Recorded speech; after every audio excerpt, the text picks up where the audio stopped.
Consider the coconut the what?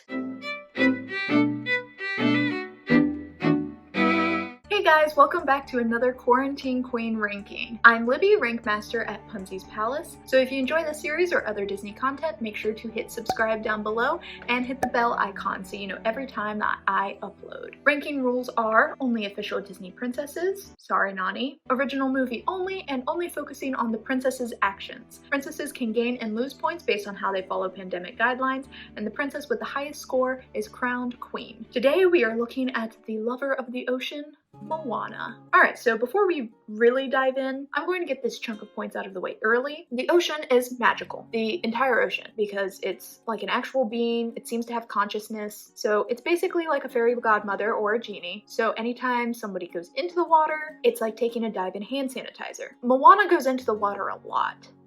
Like, a lot. Like 14 times.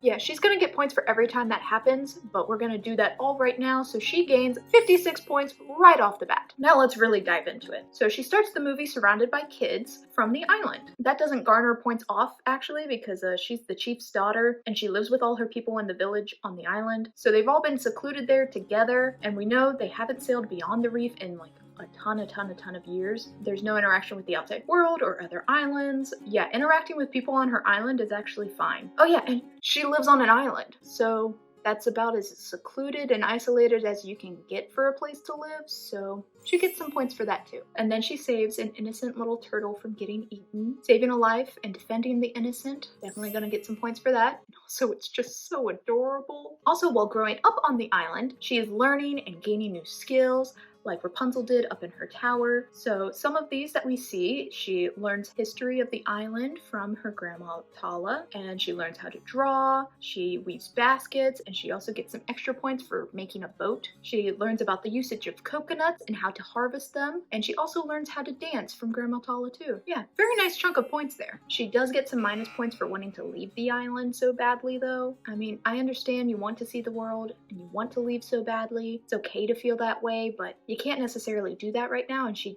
does make a lot of attempts to. But she does get some points for helping Hei to not burn alive, saving another life. Very good. And she's also quite the handy woman fixing this guy's leaky roof. With quarantine, there have been a lot of home renovations, but there's also been a lot of home repairs. Apparently being home all the time makes things break more. So handiness is handy. And more points for helping a friend through a troublesome and painful time. Very important to do that right now, even if it is just holding some guy's hand when he's getting a tattoo. And she teaches other people a skill by teaching the kids of the island how to dance. Very nice. A few more minus points actually for singing an entire song about wanting to leave the island. I understand the inner turmoil, but come on.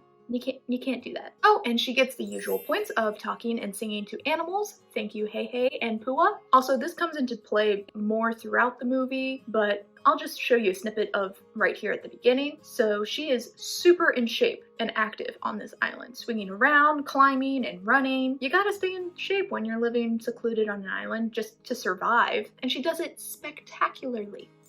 Awesome. Also some points for trying to teach yourself a new skill, trying to teach yourself how to sail. Oh, and then she saves the pig. Oh, and I forgot about her getting sanitized in this instance, so yeah, we'll add that in too. And she also witnesses her grandma Tala's death. It's very sad, but it's very quarantine, witnessing a death. Ah, but then she does actually leave the island. Not good. She doesn't interact with anyone outright yet, but you never know what island you'll end up on or who you're going to find there, so yeah, it's not the best. But some points for helping to calm Hei down in a stressful time. It's good to be there to help somebody breathe and kind of vent it out a little bit. And she saves the chicken again.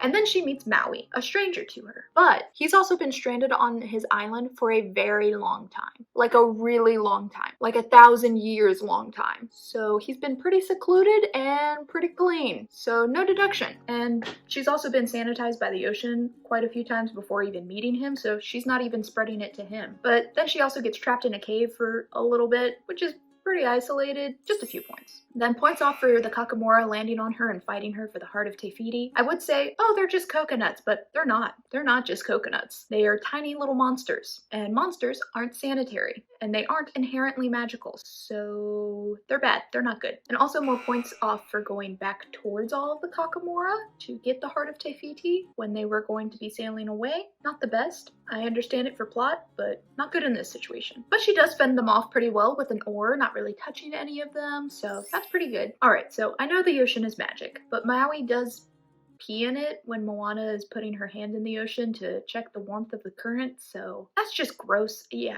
that deserves a good chunk off, because that's just it. And more minus points for entering a realm of monsters, because like I said, monsters aren't sanitary. But not too many off because the water she enters does look pretty magical, so she's at least sanitized when she goes in there. That's something. She does immediately get captured by a monster tongue. Ew. And then she is held and thrown about by Tamatoa, who is another strange monster that she doesn't know, so not great. But she is there for Maui and helps him through a really tough time with his hook problem and some emotional issues, so very good. She's just such a supportive friend to so many people. No points off for interacting with Grandma Tala here because, well, she's a ghost spirit now, so she's good. But some points for having her own existential crisis and questioning who she is and what her purpose is. I get that. Feel that. Oh, and she knows how to sew and fix the repairs on her boat. Very nice. More handiness. Awesome. But a few off for telling the ocean to part so Te Kā could come towards her. Te Kā is a monster, so that's unsanitary.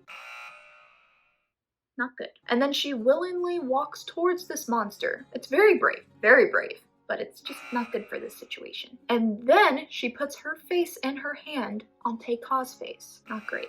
But when she puts the heart back into Te Kā's spiral, Te Kā is magicked into Te Fiti, so Te Kā is completely clean now, and she's Te Fiti now, and Te Fiti is also a goddess, so I feel like she's also inherently magical now that she has the heart back, so yeah, she good. Also, no points off for her reunion with her parents because we know that her parents and nobody from the island has gone anywhere. Where would you go? Everywhere in the world is literally dying. And Moana was just interacting with a goddess and magic, so she's good too. And to end the movie, Moana also teaches her parents and probably everybody else in her village how to voyage and how to wayfind. So, teaching another skill, points. So Moana, daughter of the village chief, expert wayfinder, and friend of the ocean, finishes with a grand total of 91 points. Alright, Moana, pretty awesome. Helps that she got sanitized by the ocean almost constantly and spent most of the movie with somebody who has also been isolated for 1,000 years. The only bad things were like interacting with a few monsters here and there, but that's